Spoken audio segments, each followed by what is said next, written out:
Shalom. Shalom. Praise the Lord. Hallelujah. Hallelujah. प्रतिदिन परमेश्वर का प्रेरणा का वचन के माध्यम से आप सबको मेरा जय मसीह की प्रेज द लॉर्ड. இன்றைய அகத்துண்டல் இறை வார்த்தையோடு உங்களை வாழ்த்தி இயேசுவின் நாமத்தில் ஸ்தோத்திரம் செலுத்துகிறேன். प्रियो, इन दिनों में हम लोग मन का नवीनीकरण के बारे में हम देख के आ रहे हैं. இந்த நாட்களிலே நாம் மனது புதிதாகுதலை குறித்து நாம் பார்த்து வருகிறோம். मन का नवीनीकरण प्रत्येक व्यक्ति का आवश्यक है. மனது புதிதாகுதல் ஒவ்வொருவருடைய வாழ்க்கையிலும் மிகவும் முக்கியமான अनुभव. पहले दिन हमने देखा कि हमारे अंदर दो प्रकार के स्वभाव है. முதல் நாளிலே நாம் இரண்டு விதமான சிந்தையை குறித்து பார்த்தோம். एक पाप का या शारीरिक स्वभाव है, दूसरा आध्यात्मिक स्वभाव है. ஒன்று பாவத்தோடு கூடிய மாம்ச சிந்தை, இன்னொன்று ஆவியின் சிந்தை. वो दोनों जो स्वभाव है वो हमें जो अलग होकर के हमें शरीर पर मन लगाते हुए आत्मिक स्वभाव में हमें आगे बढ़ना है. நாம் சரீரத்தின் படி அல்ல, ஆவியின் படி நமது மனதை செலுத்தி நடக்க வேண்டும். क्योंकि शरीर पर मन लगाना तो मृत्यु है. நாம் சரீரத்தின்படி மாம்சத்தின்படி நாம் மனதை செலுத்துவோமானால் அது மரணமே. एक पहले दिन हमने देखा. முதல் நாளே பார்த்தோம். दूसरा दिन आत्मा का मानसिकता यानी मसीह का मन. இரண்டாவது நாளிலே நாம் ஆவியின் சிந்தை, அதாவது இயேசுவினுடைய சிந்தையை குறித்து பார்த்தோம். यहाँ पर हमारे आत्मा का रूप के बारे में हम यहाँ देख रहे हैं. ஆவியினுடைய அந்த சுபாவம் அல்லது ஆவியினால் நடத்தப்படுதல், और इन्हें हमारे जो स्वभाव जो है मसीह जैसे स्वभाव होना चाहिए. இயேசு கிறிஸ்துவில் இருந்த சிந்தையே நம்மளுடைய வாழ்க்கையிலும் காணப்பட வேண்டும் என்று आज मैं आपके पास में कुछ और नए बातों के साथ आना चाहता हूँ. இந்த நாளிலே நாம் ஒரு புதிய காரியத்தோடு நாம் தேவ வார்த்தையை பார்க்கலாம். चेंज ऑफ माइंड, मन का परिवर्तन. மனது மறுரூபமாகுதல் அல்லது மனம் மாறுதல். मन का परिवर्तन, மனம் மறுரூபம் அடைதல். इसके आधार में वचन हम देखेंगे. रोमी के पत्री 12 अध्याय के 1 और 2 वचन.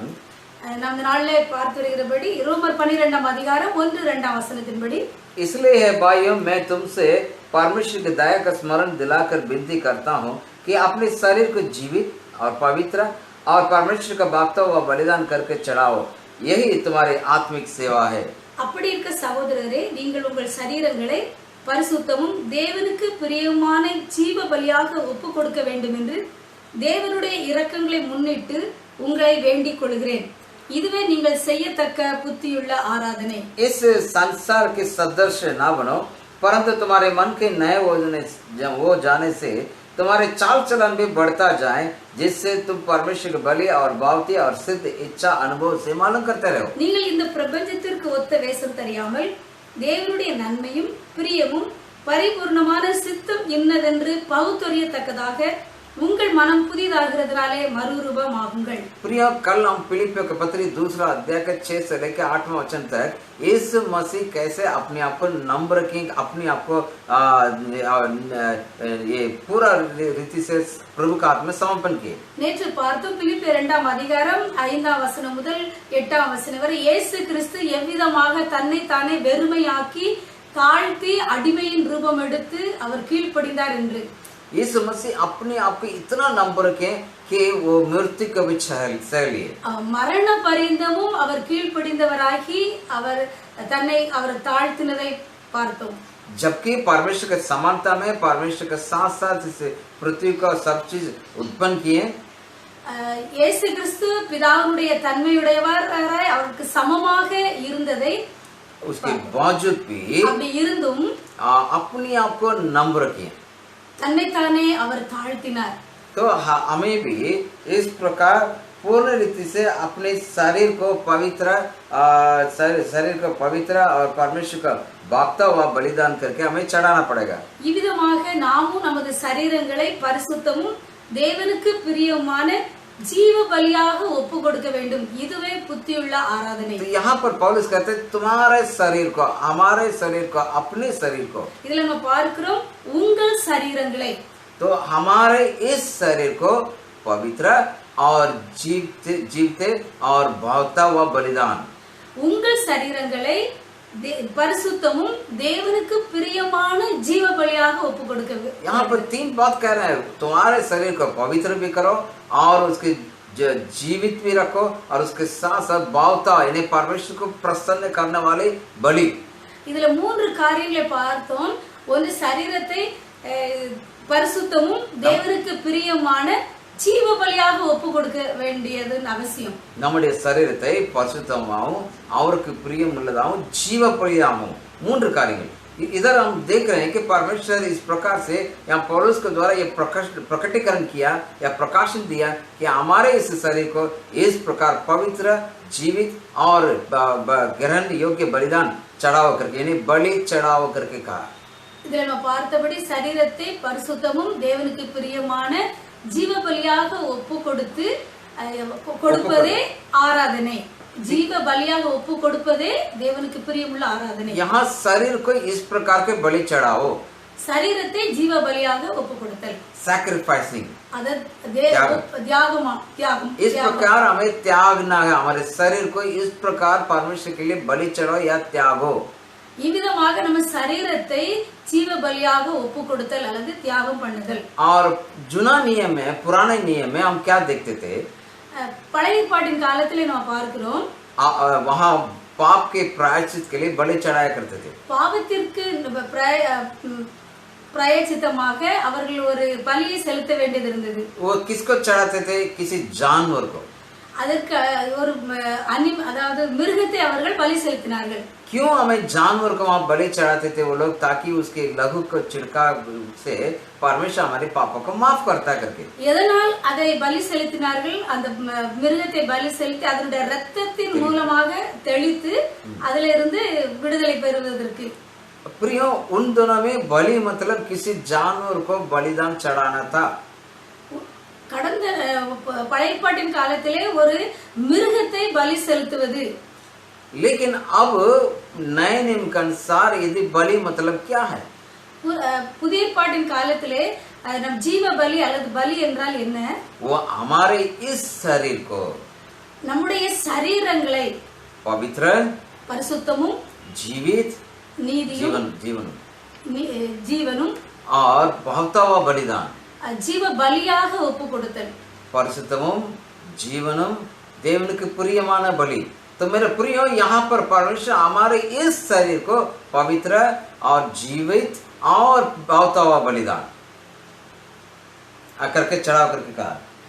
நம்முடைய சரீரத்தை பரிசுத்தமும் தேவனுக்கு பிரியமும் ஜீவ பலியாக ஒப்பு கொடுப்பதே आराधना, सरियाना बलि, सरियाना आराधना। तो इस प्रकार के सही बलि परमेश्वर के लिए चढ़ाव करके पौलुस यहाँ पर आपके मन नए होने के द्वारा करके लिखते हैं.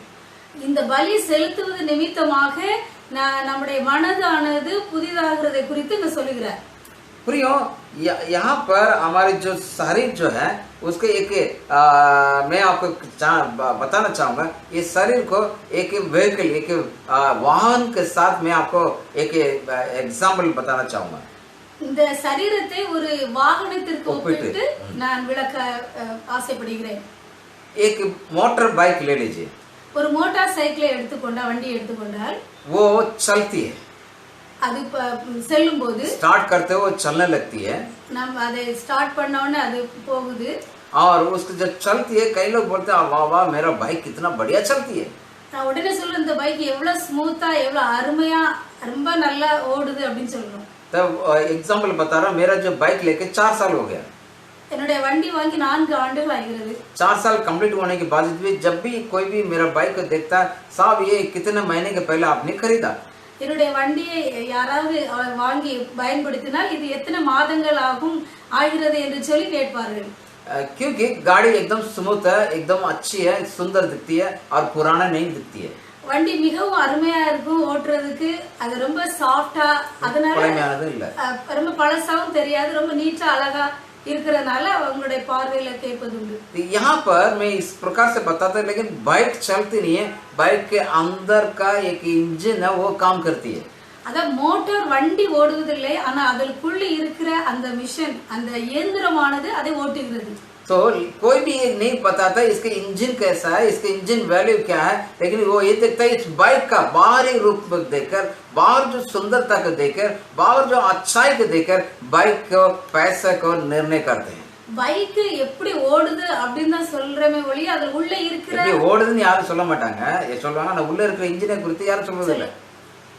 यहाँ पर हम देखते हैं कि इस प्रकार हमारे शरीर भी है. அதே போல நம்முடைய சரீரமும் உடையது. तो ये शरीर क्या है कि बाहरी रूप से वो दिखता है. நம்முடைய சரீரமானது அது வெளிப்படையாக தெரிய தோற்றம் அளிக்கக்கூடியது. और इसमें जो बाहरी रूप से सब कुछ दिखेगा, लेकिन अंदर क्या हो रहा है वो बहुत कुछ लोग नहीं जानते. வெளிப்படையான தோற்றத்தை சரீரம் வெளிப்படுத்துகிறது, ஆனா உள்ளானதை அது யாரும் பார்க்க முடியாது. ये बात सही है कि भीतरी मनुष्य वो प्रतिदिन नया होता जाता है. உள்ளான மனிதன் நாளுக்கு நாள் அது புதிதாக்கப்பட்டு கொண்டிருக்கிறான். पवित्र आत्मा उसे नया बनाते जाते हैं. பரிசுத்த ஆவியானவர் அதை ஒவ்வொரு நாளும் அதை புதிது படித்துக் கொண்டிருக்கிறார். लेकिन हमारे शरीर में ये सब कुछ दिखता है. ஆனா நமது சரீரத்திலே அது வெளிப்படையாக தோற்றமளிக்கிறது. प्रियो, यदि उचित बलिदान यदि हम चढ़ाएंगे वो शरीर में इस प्रकार से दिखाई देगा ये व्यक्ति पवित्र व्यक्ति है. அந்த ஜீவனுள்ள பலியாக ஒப்பு கொடுத்ததிலே வைத்தே நம்முடைய தோற்றத்தையும் நிதானிக்க முடியும் இவங்க எப்படிப்பட்டவர்கள் என்று. प्रियो, इसके देख करके वो कहते हैं ये भाई अच्छा है, ये भाई प्रभु में है, ये भाई वाकई में परमेश्वर के साथ संगति करता है. இதை பார்த்த உடனே நாம் சொல்லிடுறோம் இவங்க இப்படி நல்ல ஆண்டவருக்குள்ள நல்லா இருக்கிறவங்க. சில காரியங்களை நாம் அடையாளப்படுத்திக் கொள்கிறோம். यहाँ पर रोमी के पत्री 12 अध्याय के 1 और 2 वचन में இந்த ரோமர் 1-2 वचनத்தின்படி यहाँ पर शुरुआत में इस प्रकार से कहते हैं कि इसलिए है भाई मैं तुमसे परमेश्वर का दया स्मरण दिलाकर विनती करता हूँ कि அப்படி இருக்க சகோதரரே, நீங்கள் உங்கள் சரீரங்களை பரிசுத்தமும் தேவனுக்கு பிரியமான ஜீவ பலியா ஒப்பு கொடுக்க வேண்டும் என்று தேவனுடைய இரக்கங்களை முன்னிட்டு உங்களை வேண்டிக் கொள்ளுகிறேன். यहाँ पर अपना शरीर को, இங்க நம்ம பார்க்கிறோம் உங்கள் சரீரங்களை, अपना शरीर, हमारा शरीर, நம்முடைய சரீரங்களை. तो वहाँ पर சரீரத்தை आत्मा, प्राण और शरीर, சரீரம், ஆன்மா, आत्मा, प्राण, शरीर, यानी आवी, आत्मा, शरीरम. आत्मा, प्राण, शरीर. क्यों आत्मा से हम शुरू कर रहे हैं, शरीर से करते नहीं. आत्मा परमेश्वर से कनेक्ट होता है. ஆவி, ஆன்மா, சரீரம். ஆவி தேவனோடு தொடர்பு கொள்கிறது. जो प्राण जो है, प्राण और शरीर वो आत्मा के द्वारा, यानी आत्मा प्राण को जीवित करता है, प्राण शरीर पर प्रकट करता है. ஆன்மா, சரீரம் அது ரெண்டும் ஒன்றோடு ஒன்று தொடர்புடையது. ஆவியில இருந்து ஆன்மா, ஆன்மாவிலிருந்து சரீரமாக வெளிவருகிறது. तो यहाँ पर आत्मा और जो प्राण जो है वो अंदर है. நம்முடைய ஆவி, ஆன்மா அது ரெண்டும் உள்ளானது. लेकिन शरीर बाहरी रूप में प्रकट करता है. शरीरமானது வெளி தோற்றமுடையது, வெளிப்படையானது. इसलिए यहाँ पर आप देखेंगे जो समरी स्त्री के साथ जब यीशु मसीह मुलाकात किए तब क्या कहते हैं यीशु मसीह? இயேசு கிறிஸ்து சமாரியா பெண்ணோடு அந்த சம்பவத்தை நான் பார்க்கும்போது என்ன நடக்கிறது பார்க்கலாம். यूहन्ना 4 अध्याय के उसका 24वें वचन में पढ़ेंगे. யோவான் 4 அதிகாரம் 24வது வசனம். परमेश्वर आत्मा है, தேவன் ஆவியா இருக்கிறார். और अवश्य है कि उसकी आराधना करने वाले आत्मा और सच्चाई से आराधना करें. அவரை தொழுது கொள்ளுகிறவர்கள் ஆவியோடும் உண்மையோடும் அவர்களை தொழுது கொள்ள வேண்டும் என்றார். परमेश्वर आत्मा है, தேவன் ஆவியா இருக்கிறார். तो उसे जो भी आराधना करते हैं आत्मा और सच्चाई के साथ आराधना करें. அவரை தொழுது கொள்ளுகிறவர்கள் ஆவியோடும் உண்மையோடும் தொழுது கொள்ள வேண்டும். तो यहाँ पर क्या बात मैं आपको बताना चाहूंगा कि हमारे जो आत्मा जो है उसकी आधीनता में हमारे प्राण और शरीर है. நம்முடைய ஆவி தேவனோடு தொடர்புடையது. அந்த ஆவி மூலமாய் ஆன்மா, சரீரம் வெளிப்படையாக அதை கொண்டு வருகிறது. हमारे जो आत्मा जो है वो शरीर, वो प्राण और शरीर को आधीनता में उसको मालिक है. நம்முடைய ஆன்மாவிற்கும் சரீரத்திற்கும் எஜமானன் ஆவி, ஆவியானது, ஆவியான தேவன். ஆவி வந்து நம்ம சரீரத்தில் இருக்கிற ஆவியானது நம்முடைய ஆன்மாவுக்கும் சரீரத்துக்கும் அது தலைமை வாக்கிறதா இருக்கிறது. तो इसलिए यहाँ पर हमारा शरीर करके यहाँ पौलुस शुरुआत करते हैं. அதனாலதான் உங்கள் சரீரம் என்று சொல்லி பவுல் சொல்கிறார். हमारे इस शरीर को जीवित है और जीवित है और पवित्र जीवित और भावता हुआ बलिदान करके चढ़ाओ। அதனாலதான் நம்முடைய சரீரத்தை பரிசுத்தமும் ஜீவ பலியாக பிரியமாக நாம் ஒப்பு கொடுக்க வேண்டும். तो जब यदि हम हमारे इस शरीर को पवित्र और भावता हुआ बलिदान और उसका ऐसा करके यदि परमेश्वर का वचन लिखता है तो उसके खास बात मैं आपको समझाना चाहूंगा. இந்த ஒன்று அதாவது ஜீவ பலியாக நம்முடைய பரிசுத்தமும் ஜீவ பலியாக பிரியமாக ஒப்பு கொடுத்ததனுடைய அவசியத்தை நான் விளக்க ஆரம்பிக்கிறேன். प्रियो, यदि पवित्र और परमेश्वर के भावता यानी जीवित पवित्र और परमेश्वर का भावता बलिदान चढ़ाना है तो उसके खास बात यहाँ दूसरा वचन में बताते हैं. இரண்டாம் வசனத்துல நான் பார்க்கிறோம். यहाँ दूसरा वचन में क्या बोल रहे हैं कि इस संसार के सदृश ना बने.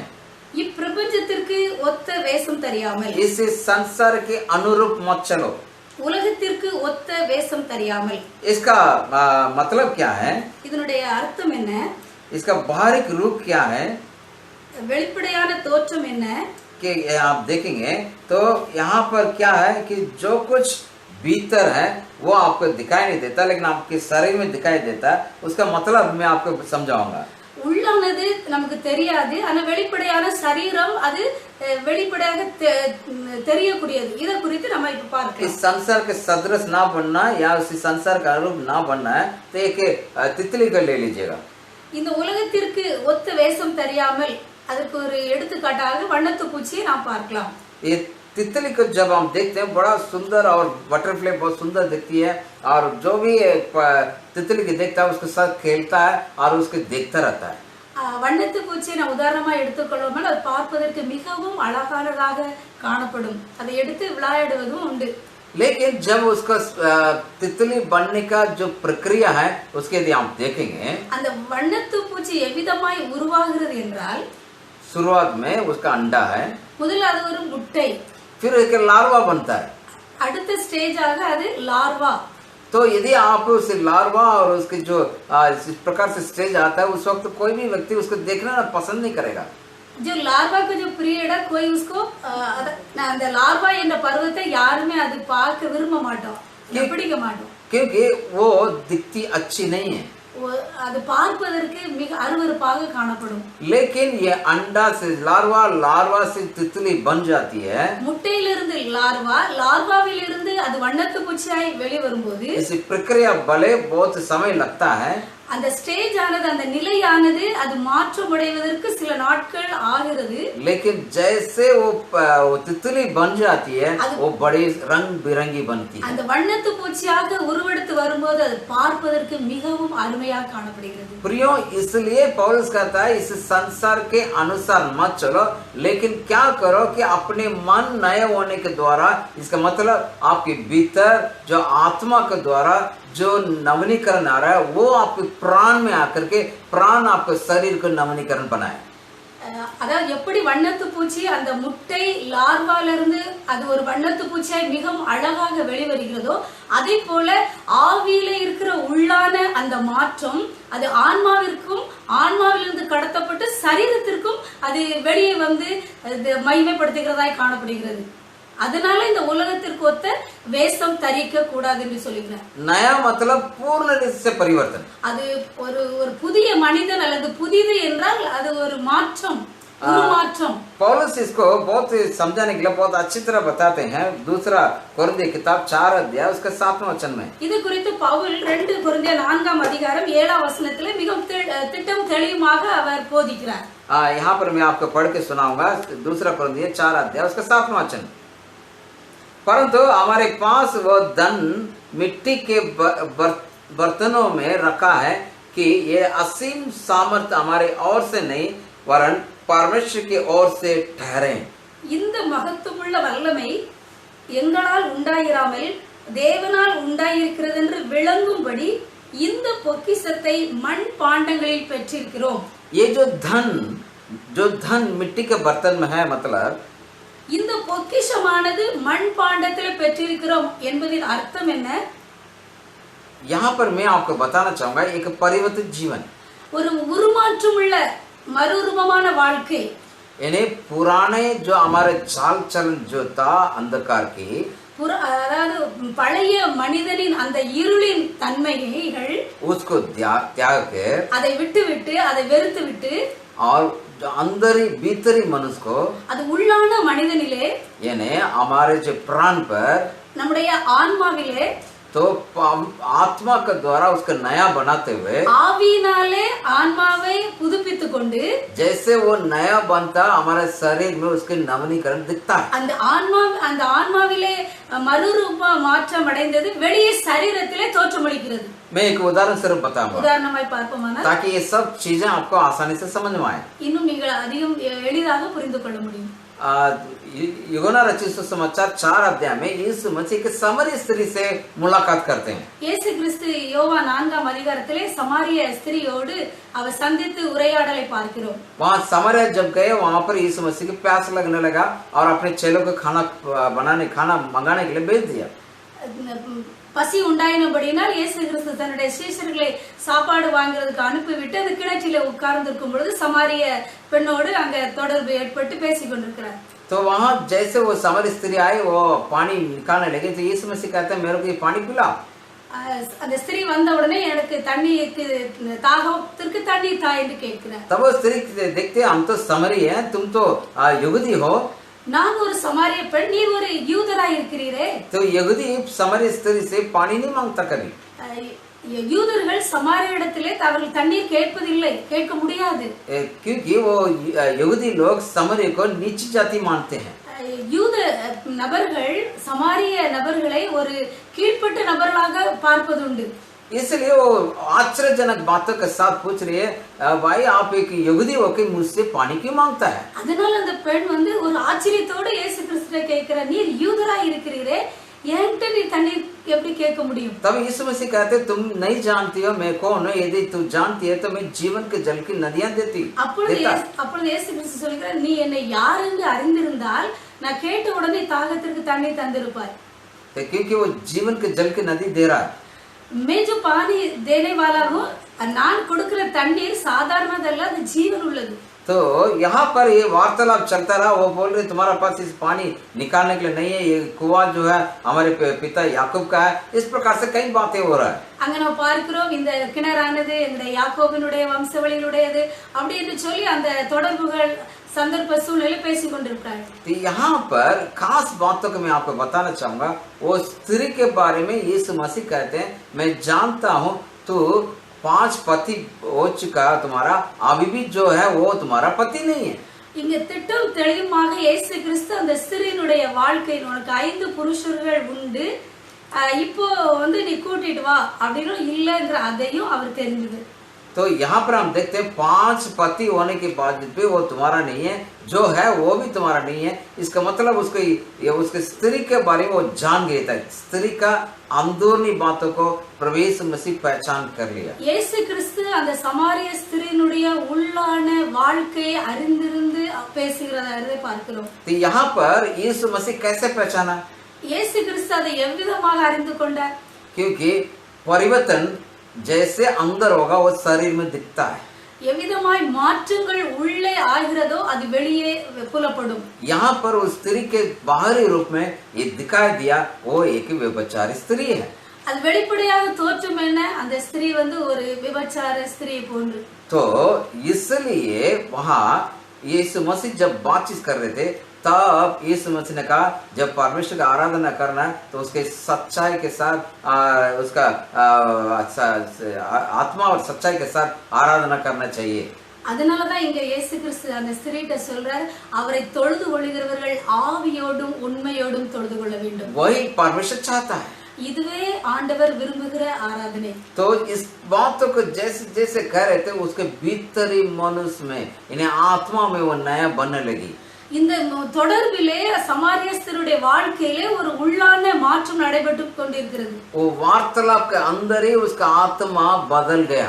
அந்த தொடர்பிலே அந்த பேச்சுவார்த்தையிலே உள்ளான மாற்றம் ஏற்பட்டு तो उसके द्वारा उसके प्राण में नया परिवर्तन आ गया। அந்த ஆவியிலே ஏற்பட்ட மாற்றம் ஆன்மாவுக்குள்ளாக வந்து उसको क्या किया, वो दौड़ के गई गांव में, वहां जाके बोले मैंने मैसया को ने मसीहा को देखा.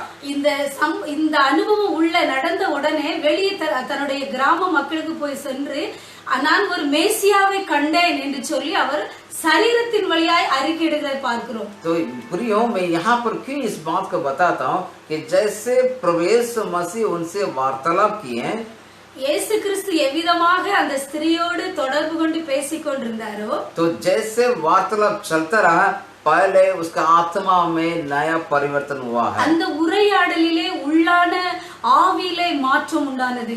तो तुरंत उसके प्राण में चेंजेस आ गया. ஆவியிலே இருந்து ஆன்மாவுக்கு வெளியே கடத்தப்படுகிறது.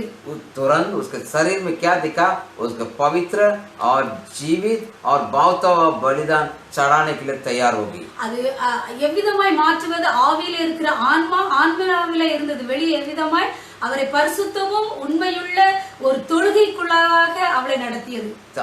इसलिए तो वो दौड़ के गई और मैंने यीशु मसीहा को देखा. அதனால அந்த கிராமத்துல ஓடி போய் அவள் சொன்னாள், அந்த மேசியாவை கண்டேன். तो हम देखते हैं उसी 4 अध्याय में, यूहन्ना रचित सुसमाचार 4 अध्याय में पूरा गांव यीशु मसीह की ओर दौड़ के चली आई. அதனுடைய விளைவு என்ன? சமாரியா முழுவதும் இயேசு கிறிஸ்துவை விசுவாசித்தார்கள்.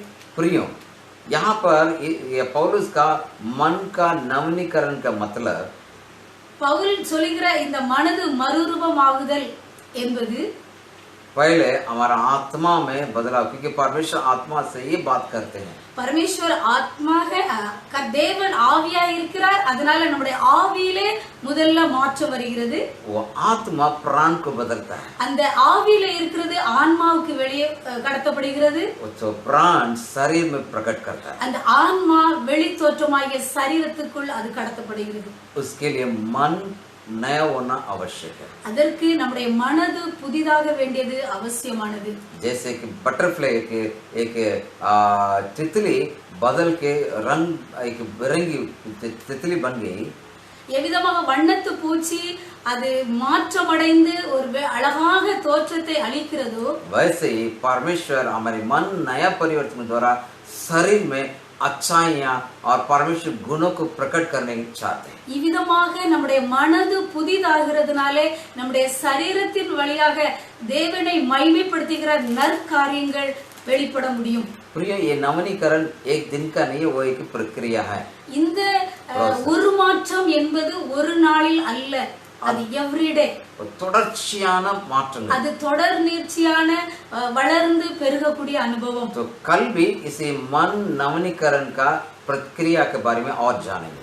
நாளை தினத்திலும் இந்த மனது உருமாற்றம் அடைதல் என்கிற அந்த தலைப்பிலே நாம் இன்னும் பார்க்க உள்ளோம். तो परमेश्वर आशीष करें आपको. கர்த்தர் உங்களை ஆசீர்வதிப்பாராக. प्रार्थना करें. प्रभु जी, धन्यवाद देते हैं பிதாவே, நாங்கள் நன்றி செலுத்துகிறோம் आज के दिन के लिए. இந்த நாளுக்காக. प्रभु जी, हमारे जीवन में एक बदलाव ला रहे हैं. धन्यवाद. எங்களுடைய வாழ்க்கையிலே நீர் கொடுத்து கொண்டிருக்கிற மாற்றத்திற்காக நன்றி. हमारे शरीर में पूर्ण बदलाव आ रहा है. धन्यवाद. எங்களுடைய சரீரமாகிய மண் பாண்டத்திலே மாற்றங்களை கொடுக்கிறதற்காக நன்றி. प्रभु जी, लगातार और उसी प्रक्रिया को देखने में मदद कर. தொடர்ந்து இதனுடைய தொடர்ச்சியில வளர எங்களுக்கு கிருபை பாராட்ட போறதற்காக நன்றி. प्रभु यीशु मसीह के नाम से मांगते हैं. இயேசுவின் மூலம் ஜெபங்களும் நல்ல பிதாவே. आमीन. ஆமென். भीतरी मन से दिन ब दिन नया बनाने की रीति है अभी. भीतरी मन से दिन ब दिन नया बनने की रीति है अभी. ना हो न निराश, तू ना हो न निराश, ना हो न निराश, तू ना हो न निराश. Thank you so much. God bless you. God bless you. கர்த்தர் ஆசீர்வதிப்பாராக.